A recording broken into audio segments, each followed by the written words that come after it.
tá animado mesmo. Mas vamos pro noticiário, gente. Vamos. Simbora. Tem muita coisa. Aliás, matéria hoje da Heloísa Vilela bombástica no nosso site, hein? Matéria importante. Que trazemos aqui no N2, apuração exclusiva do ICL Notícias, da nossa Heloísa Vilela. O vazamento de dados dos ministros do Supremo e de parentes deles pode ter conexões com a BIM paralela, a BIM do Bolsonaro. Vocês lembram muito bem da BIM do Bolsonaro. Segundo a apuração, vou trazer aqui todo esse contexto e a gente já destrincha e faz as análises. Segundo essa apuração, o Ricardo Manzano de Moraes, auditor da Receita, que teve o passaporte apreendido, que também está usando tornozeleira eletrônica, ele trouxe à tona um nome ligado a essa investigação da BIM paralela, quando ele estava tentando se explicar a Receita. Vamos entender, então. Esse auditor, ele disse ter acessado informações de uma nora do ministro Gilmar Mendes. Ok. E aí a justificativa dele é que ele estava em busca do contato de um amigo de sobrenome Feitosa, que é o mesmo da nora do ministro. Aí ele disse ter imaginado que os dois fossem parentes, só que tem um detalhe, a nora do Gilmar e do Feitosa, amigo dele, o amigo do Manzano, né, esse auditor da Receita, não tem nenhum grau, absolutamente nenhum grau de parentesco. Mas quem que é esse tal de Feitosa que o Manzano dizia que estava procurando? Aí que está o negócio. É o Ricardo Pereira Feitosa, que foi o coordenador geral de pesquisa e investigação da Receita, a equipe de inteligência do órgão, durante parte do governo Bolsonaro. Então, gente, o Feitosa, que era esse nome que ele disse que estava em busca, né, esse auditor, ele foi acusado de usar o cargo para procurar informações fiscais de pelo menos 4 desafetos da família Bolsonaro.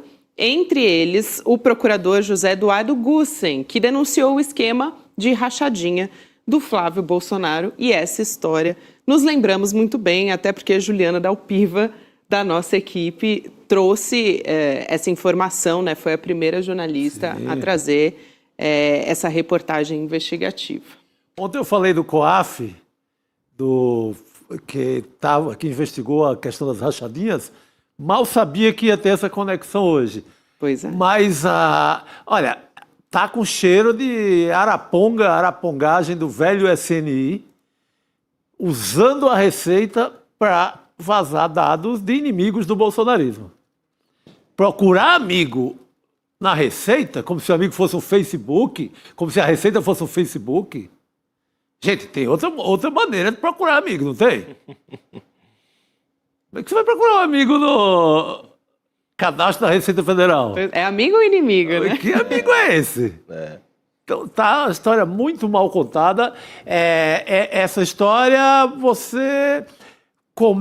ela leva você a começar a ver que faz sentido a tornozeleira lá num dos funcionários, que faz sentido alguma precaução e medidas preventivas.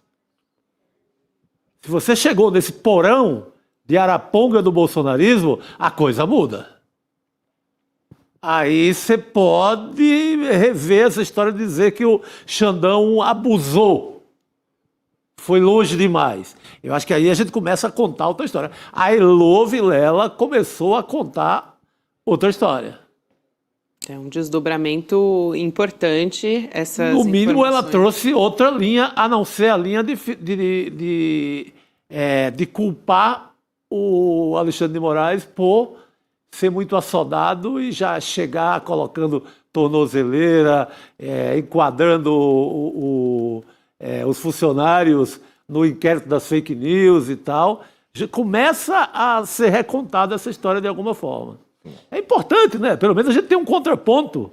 A gente tem de um lado ali uma narrativa que pintava o Xandão como o maldito nessa história, que teria se antecipado no caso, e a Elô vem como uma reportagem que planta outra história na nossa cabeça. Olha, parece que tem gente graúda da arapongagem bolsonarista, da extrema-direita, mexendo na Receita Federal.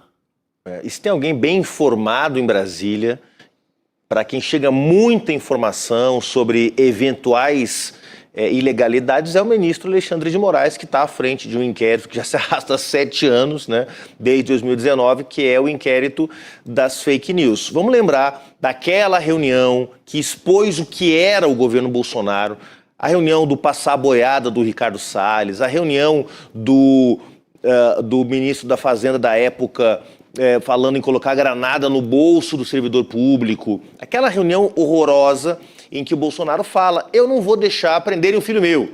Eu vou usar, sim, as estruturas do Estado para proteger a minha família. Numa cobrança ali pública ao Sérgio Moro, que estava na reunião quietinho, constrangido. E ele fez isso através da BIM paralela, fez isso através das tentativas de interferência na Polícia Federal, fez isso através do INSS. Né? Corta para 2026, Chico Sá. O ministro Alexandre de Moraes, cobrado por parte da imprensa por ter tomado a decisão de colocar tornozeleira eletrônica, medidas cautelares, coletar os passaportes desses auditores que teriam acessado dados sigilosos sem autorização judicial. Vamos lembrar, eles não podem usar o cargo que eles têm para mexer no sigilo de nenhum cidadão brasileiro. Seja ele apresentador de CL, seja ele ministro supremo, seja ele amigo ou inimigo do governo. Né? Não pode acessar esses dados. Né? Se ele fez isso, ele cometeu um crime, ou pode ter cometido um crime. Se ele tiver vazado essas informações, Chico Sá, é um outro crime. O que a Heloísa Vilela está nos trazendo? Algo que nós comentamos aqui ontem, que possivelmente o acesso a esses dados tinha motivações políticas, né, de amigos ou de inimigos de autoridades públicas, né? Porque ninguém vai lá fuçar nos dados do filho de um ministro do Supremo, como foi o caso do filho do ministro Fux, ou da filha do Gilmar Mendes, ou da esposa do Alexandre de Moraes, se não quer encontrar alguma coisa que possa causar algum tipo de constrangimento ou de questionamento institucional ao STF. Então, de alguma forma, o que ele está levantando é a hipótese, porque, claro, o fato dele conhecer um bolsonarista que trabalhou na BIM paralela não quer dizer necessariamente que o sujeito estava levantando dados para esse amigo ou para o Bolsonaro, o que quer que seja, mas traz aí uma necessidade de investigação mais profunda, porque ontem mesmo nós comentamos isso aqui, né? O grande problema por trás do acesso a esses dados é o uso político que se podia fazer deles em anos de eleição. Exatamente. Juliano, acho que agora a gente entra numa nova etapa dessa história do vazamento de dados dos ministros e também dos parentes, como traz a Heloísa Vilela. Recomendo que vocês leiam a matéria completa no nosso site. Já aproveito para